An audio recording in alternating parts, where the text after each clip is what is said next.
Čo by niekoho položilo, Tomáša Dittricha priviedlo k podnikaniu a k pomoci iným. Mal rozbehnutú kariéru, ale potom spadol z 5 metrov na chrbát. Odvtedy je na vozíku.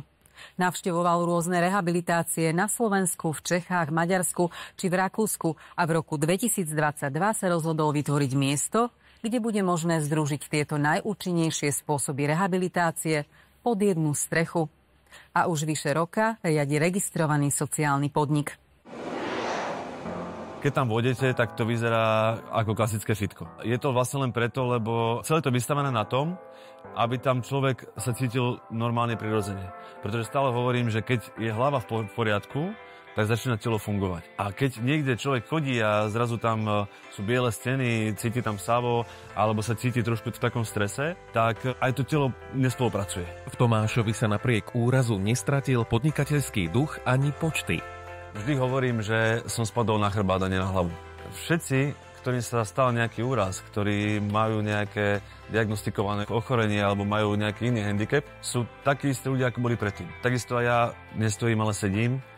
A to je asi ten jediný rozdiel. Sme úplne tí istí ľudia, čo sme boli. Tým, že som chodil cca 2 roky po rôznych rehabilitáciách, tak som sa len vypočítal, koľko mal si stoja rehabilitácie v priemere mesačne. A urobil som takú vec, že som si našiel nejaký priestor v Banskej Bystrici, kde budem za tie peniaze platiť nájom, aby som vlastne nechodil cvičiť iba ja, ale popri mne mohli cvičiť aj ostatní ľudia.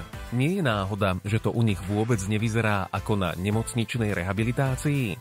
Všetko to bolo fajn, len vo veľa som sa cítil buď ako pacient, a pacient som bol v nemocnici, už som pacientom byť nechcel, alebo potom som sa cítil ako klient. A to tiež úplne nebol ten správny prístup, ktorý by mi vyhovoval. Preto som sa snažil vytvoriť centrum alebo miesto, kde naozaj sa ten človek bude cítiť ako človek. Centrum prevádzkoval zhruba rok ako bežný podnik. Už vyše roka má štatút registrovaného sociálneho podniku.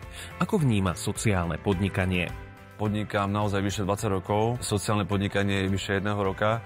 Je to obrovský rozdiel, teda hlavne čo sa týka v prístupe na úradoch. Snažia sa nám naozaj vždy veľmi pomôcť. Tomáš dnes má 170 pravidelných hostí a zamestnáva 11 ťažko zdravotne postihnutých a 2 pracovných asistentov.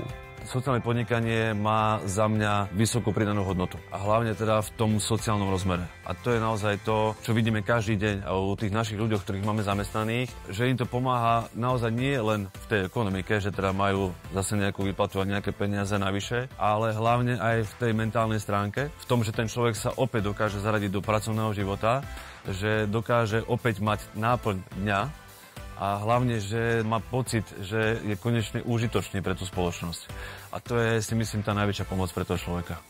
Keď som začínal sociálne podnikanie, tak som naozaj o tom nevedel takmer nič. A bolo to možno aj dobré, lebo teraz si otázka, či by som do toho išiel, lebo je to naozaj veľká administratívna záťaž, ako som spomínal. Je to naozaj síce veľká práca, ale keď sa to celé rozbehne a keď naozaj človek potom vidí, ako to celé v praxi funguje, ako to tým ľuďom pomáha, tak potom si teda povie, že to za to naozaj stálo.